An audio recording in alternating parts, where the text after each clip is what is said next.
Welcome to my channel, your channel, our channel, Leading Sunrise. Tayo ay kasalukuyang narito sa Cavite at may pupuntahan tayong mahalaga at importante at hindi natin dapat palampasin. Kaya samahan nyo ako hanggang sa uli ng ating video for today. Dahil turnover na ng ating unit,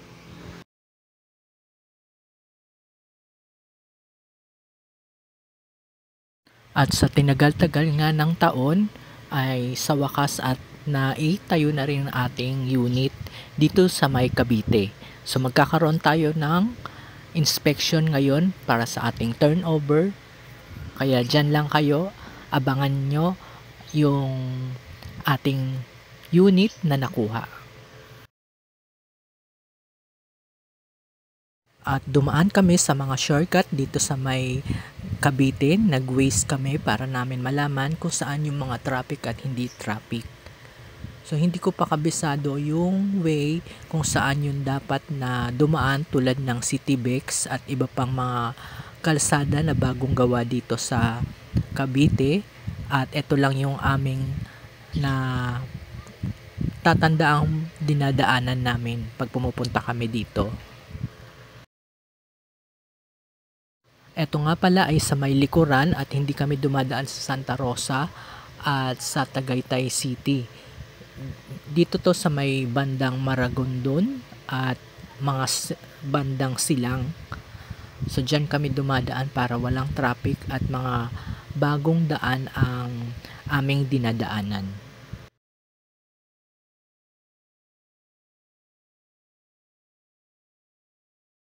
At sino ba ang hindi makaka-relax dito sa view na nakikita habang kayo ay nagta-travel? Maraming mga puno, hindi siya masyadong polluted, so kukunti lang at malamig pa ang climate. So yan lagi ang tinatandaan ko dito sa aming paglalakbay dahil wala nga itong traffic dito, shortcut. So private itong road na ito.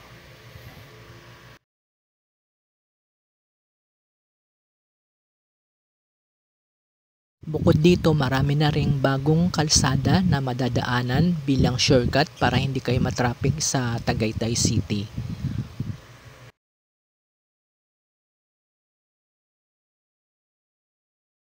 Thanks God at maganda ang climate ngayon. Ipinagdasal ko na sana maging maayos ang lahat, maging maganda ang weather at maging ligtas ang aming travel. Sa Quezon City, lagi nang umuulan at tuwing hapon yon malakas pa. Kaya sana naman dito sa Cavite ay hindi siya maulan.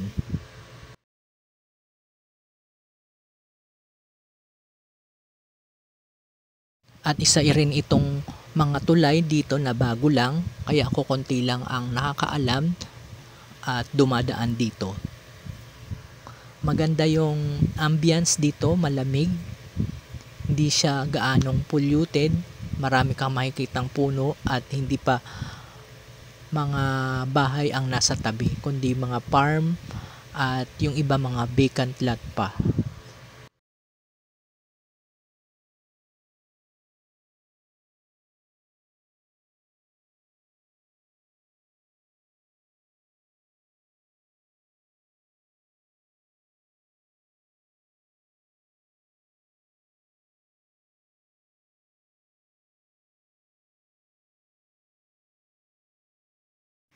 Bihira lang ako makakita ng mga sasakyan dito at kalimitan ay mga private car at may nakita nga tayong isang tricycle at isang jeepney. Baka naman ito ay pang private at dito lang sila nakatira. So marami na rin mga establishment dito at kumpleto na rin, may school, may market at may church.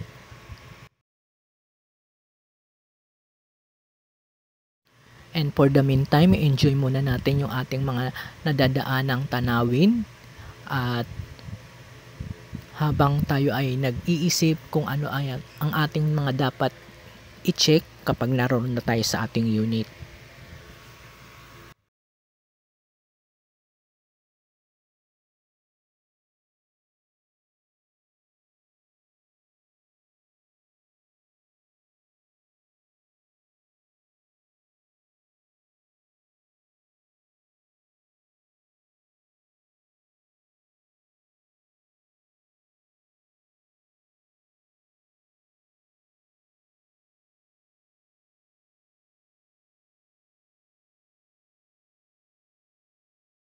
At narito na tayo guys sa mismong subdivision dito sa May Cavite at mag-meet na kami finally ni engineer at mai-turn over ng ating unit.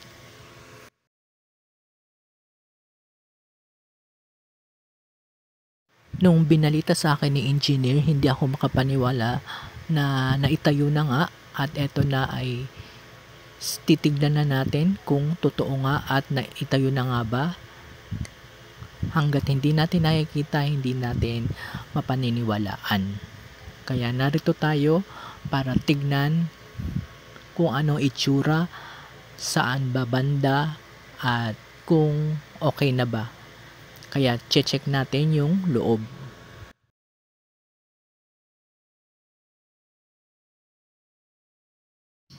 Marami na rin naitayo dito at yung iba kompleto na. Meron na rin mga nakatira. At tamang-tama, morning ngayon makikita natin kung saan nakatutok ang araw. So malaki naman yung kalsada at may mga space ang bawat bahay. Nakatayo na rin yung poste. At dahil nga ngayon ay tag-init at maulan kaya marami ring mga grass na tumutubo. At eto na nga guys, finally nakita na natin na nakatayo na nga.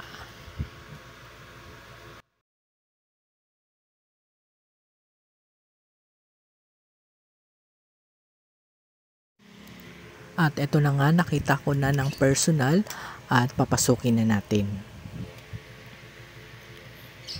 Ito yung aking mga bakod at maliit lang siya pero sarili naman natin yung area at tayo mismo ang magpapaganda na lang.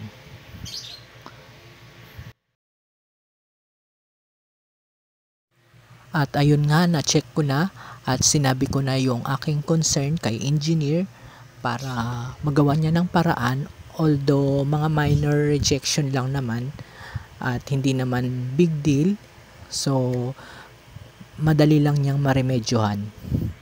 So napakabait ni engineer at naigawa na natin yung ating mga plano sa buhay na magkaroon ng sariling bahay. At ayun nga mga ka-citizen, na i-turn over sa atin ng maayos.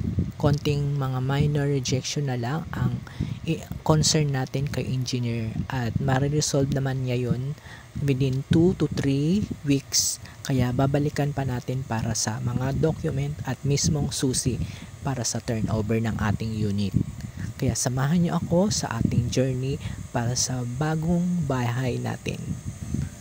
Thanks God at nagkaroon tayo ng opportunity ng ganito at sa lahat ng mga sumusuporta sa ating Leading Sunrise, sana magpatuloy kayo at marami tayong gagawin dito sa ating bagong journey. Hanggang dito na lang and bye for now guys!